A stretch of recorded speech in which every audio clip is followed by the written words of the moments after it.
Olá, tudo bem? Muito boa noite para você. Agora são 9 horas e 2 minutos. Começa o Sala Debate. Olha só, é preciso poucos segundos de pesquisa na internet para encontrar muitas frases sobre o empreendedorismo.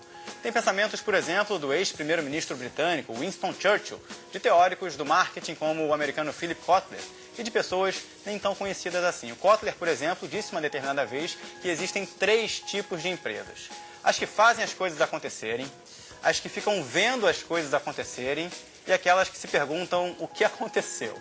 Pois é, refletir e discutir o empreendedorismo deixou de ser um exercício de uma pequena parcela da sociedade. Atualmente, de acordo com a pesquisa da GEM, o Monitor Global de Empreendedorismo, o Brasil possui mais de 27 milhões de pessoas envolvidas ou em processo de criação de um negócio próprio. Só estamos atrás de países como a China e dos Estados Unidos. E olha que boa notícia, as taxas de sobrevivência das empresas estão aumentando, essas taxas estão crescendo. O dado mais recente, divulgado pelo Sebrae, mostra que a cada 100 empreendimentos criados, 73 sobrevivem aos primeiros 2 anos de atividade. As expectativas são das melhores e não é por acaso. Nesses próximos anos, iremos receber grandes eventos aqui no Brasil, como, por exemplo, a Copa do Mundo e as Olimpíadas, que propiciam aí novas oportunidades de negócios. O Sala Debate de hoje vai apontar os holofotes para o empreendedorismo no Brasil. Seja você muito bem-vindo. Para essa conversa, eu recebo aqui o Rodrigo Coelho. Ele que é gerente do Departamento de Fomento Institucional da área de planejamento da FINEP. A Fabiana Pereira Leite, que é analista do Sebrae. E o Luiz Cláudio, o Claudinho do Sucolé, ele que é empresário. Você de casa, você que está acompanhando pela internet, seja muito bem-vindo. Envie suas perguntas para a gente. Você tem algumas opções. No @Canal Futura, este perfil aí, acesse twitter.com e mande suas perguntas para a gente. Procure o Sala Debate também no Facebook e não deixe de participar enviando suas perguntas pelo site do Canal Futura. Eu vou abrir esse programa mostrando a história da arquiteta e empresária Sofia, ela que vai contar sua história de empreendedorismo pra gente. Vamos rodar. Sofia é arquiteta. Há 4 anos ela deixou de ser funcionária para abrir a sua empresa. Um dos motivos foi o crescimento do mercado de trabalho para arquitetos e outros profissionais da economia criativa, que movimenta 3 trilhões de dólares em todo o mundo. Foi surgindo, foi alguns amigos pedindo para fazer apartamento, fazer casa nova, enfim. Fiz de um de outro e abri no escritório. O setor engloba carreiras que dependem do capital intelectual e atualmente é responsável por 71 milhões de trabalhadores formais em todo o país. Segundo uma pesquisa da Firjan, o estado do Rio de Janeiro é o que oferece maiores salários, o que aumenta a concorrência e a busca por qualificação. É um mercado difícil, mas nada do que se você não correr atrás não facilite a sua evolução no mercado. Assim. O que acontece? É sempre bom você estagiar, de preferência em diferentes áreas, para você conhecer tudo que engloba um pouco a arquitetura, a questão da obra, a questão do projeto. Então facilita se você já tiver essa bagagem do estágio na hora que você se formar. Você tem que ter talento para lidar com o cliente, com fornecedor, enfim, as dificuldades do dia a dia, mas eu acho que a criatividade é o maior foco. Muito bem, em primeiro lugar, muito boa noite a todos vocês, muito obrigado pela presença. A gente viu aí a experiência da Sofia, arquiteta que em algum momento da vida resolveu apostar na sua própria capacidade de empreender, largou o emprego e criou um negócio próprio. Vou começar com você, Claudinho. Em algum momento da sua vida, nas praias aqui do Rio de Janeiro, como é que foi essa tomada de decisão que você sentiu a necessidade de se tornar um empreendedor? Boa noite para você. Boa noite a todos, eu agradeço o convite, a vocês que estão aqui no Canal Futura assistindo. E há 22 anos atrás, para incluir na minha vida financeira, em Casimiro de Abreu, vendo a minha cunhada fazendo um sacolé, eu achei que seria interessante incluir, que eu já trabalhava na área de venda, a domicílio, a área de laticínios, linguiça em Minas Gerais, ele levava a domicílio. E achei que seria interessante fabricar o sacolé, mas ter uma criatividade de um nome, porque o sacolé ele é conhecido na Baixada Fluminense, na Zona Oeste e Zona Norte. E o pessoal da Zona Sul não tinha tanto conhecimento da marca de um sacolé. Então o sacolé também é um produto feito com água, alguns produtos são mais caprichados. Então eu criei uma marca, um nome do sucolé, do Claudinho. Então, há 22 anos atrás, eu entrei no Arpoador fazendo um show, apresentando o meu sucolé, que seria diferenciado do sacolé da Baixada. Daqui a pouquinho a gente vai falar mais um pouquinho sobre as suas estratégias de venda, suas conquistas, seus desafios. Deixa eu falar agora com a Fabiana. Fabiana, no início do programa, eu comentei aqui, nosso editor Tiago Omid escreveu muito bem, que alguns pensadores, o Philip Kotler, por exemplo, disse numa determinada vez que existem 3 tipos de empresas. As empresas que fazem as coisas acontecerem, as empresas que ficam vendo as coisas acontecerem e as empresas que se perguntam o que aconteceu. Você concorda com esse pensamento do Philip Kotler aí de categorização do perfil de empresas? Boa noite para você. Boa noite, obrigada pelo convite, pela oportunidade. Sem dúvida, eu acho que a gente pode definir um pouco assim, dessa maneira, porque é justamente o comportamento empreendedor que faz a diferença. A gente tem realmente empresas que conseguem se destacar porque conseguem montar uma estratégia, vêm além, né? Porque a postura do empreendedor ela é justamente destacada porque são pessoas que estão à frente do seu negócio, mas que têm a capacidade de vislumbrar uma nova ideia de negócio, ou uma inovação no seu negócio, e aí sim partir e colocar efetivamente em prática. Isso é um talento, é um start que você tem assim em algum momento da vida, vou empreender? Tem as pessoas que nascem com esse talento, que nós internamente lá no Sebrae costumamos chamar de franco empreendedor, que é aquela pessoa que já nasce com as características empreendedoras, e a gente acredita sim que é possível desenvolver o comportamento empreendedor.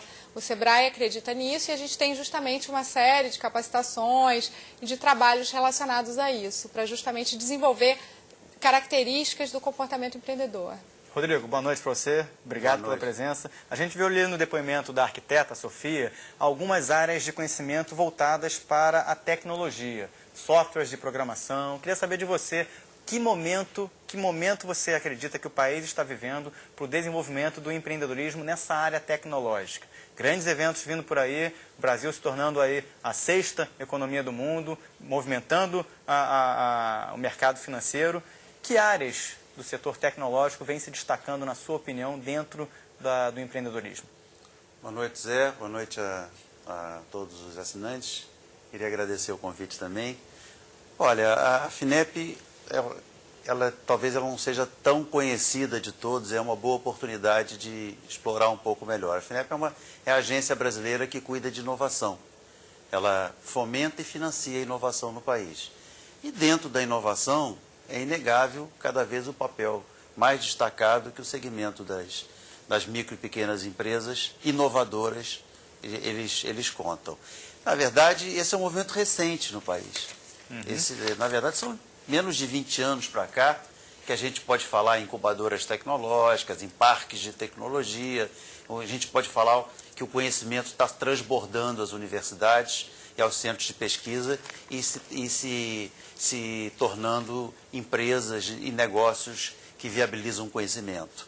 Esse é o público-alvo da FINEP. E esse público não está concentrado num único setor, mas com certeza alguns setores têm tido destaque no país. O segmento de software, como você citou, e várias áreas de software são altamente intensivas em conhecimento em tecnologia, né?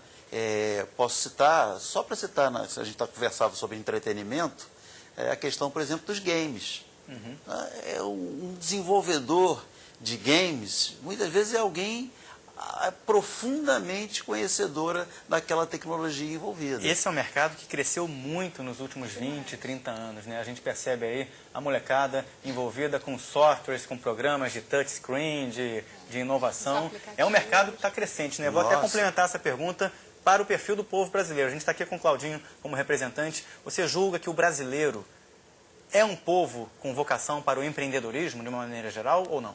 Com certeza. Com certeza. Eu acho que no empreendedorismo a gente tem esses elementos mais subjetivos, né? Capacidade criativa, capacidade de resposta, agilidade. Isso a gente tem, né? Capacidade de se virar, enfrentar diversos percalços e conseguir dar a volta por cima. Acho que não faltam experiências e situações de vida que favorecem esse lado empreendedor. O que eu acho que falta, e a pesquisa GEM sinaliza como um dos principais problemas, é uma base educacional né, mais estruturada para fomentar o empreendedorismo.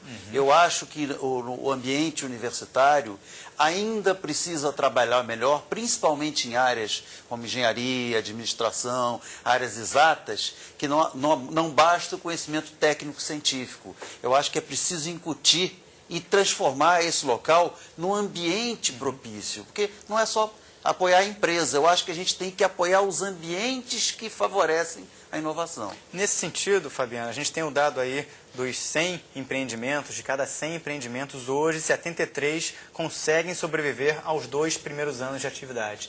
Isso é um sinal de melhor preparo, de as pessoas estarem mais bem preparadas para decidir abrir um negócio e nessa tomada de decisão saber o que fazer, desde o fluxo de caixa, atuação na sua área de conhecimento, capacitação profissional, entendimento do negócio. É isso que tem acontecido? O que levou a isso? Sim, é um sinal de melhor preparo. A gente fica muito feliz com esse dado porque a gente conseguiu reverter a proporção. Então, hoje em dia, o empreendedorismo por oportunidade, que a gente chama, é maior do que o empreendedorismo por necessidade. Essas são as duas principais São os dois grandes grupos. É uma pessoa que vislumbra uma oportunidade de negócio, se planeja e aí sim ela se lança num novo empreendimento. E aí a gente tem o empreendedorismo por oportunidade, que é aquela pessoa que precisa ter renda no dia seguinte, e aí sim ela começa a pensar o que ela pode fazer e aí se lança nesse novo negócio. Esse 73% é um dado muito importante, mas a gente tem que pensar também que é um alerta para esses novos negócios, porque eles precisam continuar se planejando, precisam continuar incrementando as suas possibilidades de controles financeiros, de marketing. Por quê?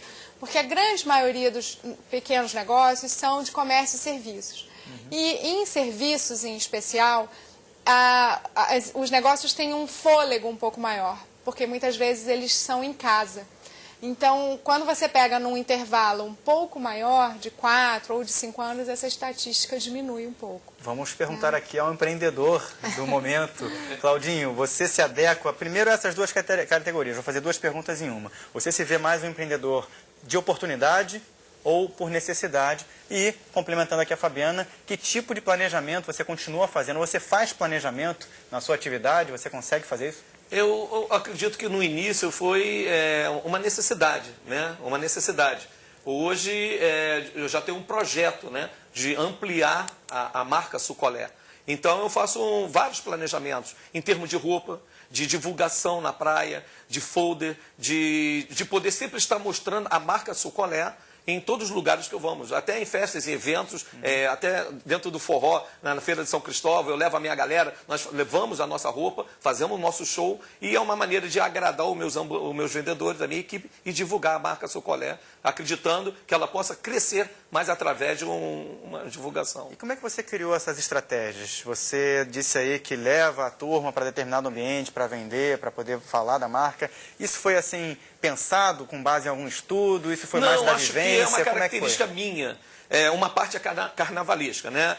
De teatro, que eu sempre gostei de teatro, nunca tive oportunidade de estar dentro de um palco. Então eu levo toda a parte artística para a areia, né? No carnaval eu sempre me fantasiei, me transformando num personagem para que os turistas pudessem conhecer um personagem na areia no carnaval, né? E ali vai os meus vendedores e eu vou fazendo um show, que está até as minhas fotos no Facebook, no meu site. Dali faz uma divulgação da marca, né? Quando nós vamos para alguns eventos de junino, no caso São Cristóvão, na Feira de São Cristóvão, é uma maneira de você divulgar a marca. Eu agrado meus vendedores, né? Eles participam conosco, porque a família, o Sucolé é a família. Eu dou o nome da família Sucolé. Tanto a área de venda quanto a área de produção, tudo é uma família. Então é um grupo que dentro da areia nós fazemos um trabalho de divulgação, um trabalho bem adequado na areia, em termos de show, de apresentação, cantar, divulgar o produto. Para quem não conhece a sua atuação, o Claudinho tem sempre uma grande performance ao vender o seu produto nas praias do Rio de Janeiro. Tem toda uma questão teatral, com música. Vocês realmente chegam ali num determinado ambiente e chamam a atenção para o negócio. Né? Eu divido o sucolé em duas coisas, qualidade e marketing, né? A qualidade eu acho que é principal, porque se você tem um bom produto, mas se você chegar na areia e não souber dar um atendimento ao cliente, não saber andar, divulgar aquele produto, não vai ter efeito. E a mesma coisa, você tem um produto, um bom marketing e não tiver uma qualidade. Então eu uni 50% a cada coisa, para hoje ser a marca sucolé. Essa linha de pensamento do Claudinho faz sentido, na opinião de vocês, unir a qualidade ao marketing do negócio? Que outras orientações você poderia passar para ele, Fabiana? Faz sentido, sim. Essa criatividade do povo brasileiro é tão marcante. E aí a gente falando de economia criativa também, né? A arquiteta na matéria falou também sobre a importância da criatividade. Eu acho que é um conjunto de fatores, né? A criatividade associado a esse controle, esse monitoramento constante. Você sempre está pensando em novas ideias. Ele está falando dos funcionários dele, a importância das pessoas que estão à sua volta, porque o empreendedor, ele não é aquela pessoa que sabe tudo. Ele é uma pessoa que se cerca de outras pessoas que, bom, eu não sei aquilo, mas eu vou chamar uma pessoa que sabe e que vai me ajudar. Né? Mas para a pessoa continuar progredindo, eu acho que o comportamento do Claudinho é muito característico. Quer dizer, ele já está há 22 anos no mercado, mas ele está sempre pensando em novas formas de pensar o negócio e o que ele pode fazer para incrementar. É o uniforme, como ele vai abordar o cliente, então todos esses detalhes. O Sebrae, sem dúvida nenhuma, pode dar todo o apoio aos empresários, porque a gente tem uma série de capacitações, a gente tem cursos à distância para aquelas pessoas que não podem ir a um escritório ou não têm um horário possível para fazer isso. A gente tem uma série de produtos e soluções gratuitas. Rodrigo, na área de tecnologia, muitas pessoas às vezes se questionam sobre linhas de financiamento para a pesquisa. Né? Existem determinados ramos da atividade empreendedora onde o talento, onde a área de atuação responde boa parte das perguntas. Na área tecnológica, que tipo de orientação você procura dar para pessoas que estejam desenvolvendo uma linha de pesquisa, desenvolvendo um programa para computadores, onde buscar financiamento para esses projetos e se isso é realmente um dos principais desafios? Olha, com certeza, a FINEP talvez seja uma das casas mais importantes, uma agência de governo, capaz de acolher esses projetos e selecionar os projetos de maior relevância para o país. Quer dizer, os recursos para essa área são recursos públicos. O recurso público é escasso, tem que ser bem aplicado. A inovação, por definição, é uma forma de diferenciação, inclusive enquanto negócio. Um projeto ou uma empresa que tem um potencial forte de inovar, ela tem mais chance não só de sobreviver, que as estatísticas mostram, se o tempo médio comentado aqui pela Beatriz era de 2 anos, a própria pesquisa da GM informa isso, as empresas de ambientes de incubadoras tecnológicas têm pelo menos o dobro do tempo de vida. Porque além de ter o ambiente... Isso é muito importante, né?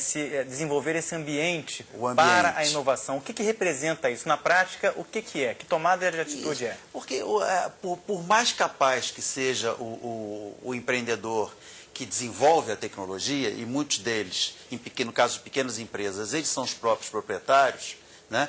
Eles precisam de estar integrado com um ambiente que produza inovação. Ninguém mais faz inovação sozinho. Né? Por mais brilhante que seja a pessoa, ele precisa de um laboratório, de uma universidade, ele precisa de um outro pesquisador que complementa a competência dele e também precisa de capacidade gerencial, porque muitas vezes esse empreendedor é bom enquanto conteúdo técnico, mas não tem o experimento e a vivência que a gente vê em pessoas que têm uma formação ou mais de marketing, que atrai o cliente, ou que sabe estruturar o seu plano de negócios. E plano de negócio é uma palavra-chave, porque a empresa que não consegue estruturar o seu plano, apontando com clareza o impacto daquela inovação, daquele produto novo no negócio, ela corre o risco de naufragar. Então, a gente, enquanto financiador, nós evidentemente precisamos de elementos para analisar os bons projetos. Você, Claudinho, num determinado momento da sua atividade empreendedora, parou para pensar se era isso mesmo que você queria, pensou em desistir, você sempre teve muita confiança no seu negócio? Não, isso é importante para que as pessoas possam se espelhar na sua atividade, né? Nós temos uma grande dificuldade, principalmente as pessoas que trabalham na praia, que nós contamos com o tempo, né? Sazonal, às vezes temos até período de verão mesmo que chove. às vezes não é no sentido de você querer parar, né? As dificuldades que você encontra, não só dentro dessa área, e financeiramente também para você crescer, para você poder investir naquele projeto, que de uma coisa tão simples, que eu não esperava, que o sucolé, né, viesse se transformar em consumir, no sentido de aumento de produção, as pessoas me cobrarem. Então, há essa dificuldade. Então, não é parar, porque o meu sonho é dar continuidade. Por mais barreira que eu tenha na minha vida, eu quero continuar. Você percebe que o tempo, não tem problema nenhum não, você percebe que o tempo, fazer sol na cidade do Rio de Janeiro é algo que acontece em boa parte do ano, mas é um desafio, né? É um desafio você ter que lidar com a sazonalidade do clima, por exemplo, né? Como é que você procura driblar isso?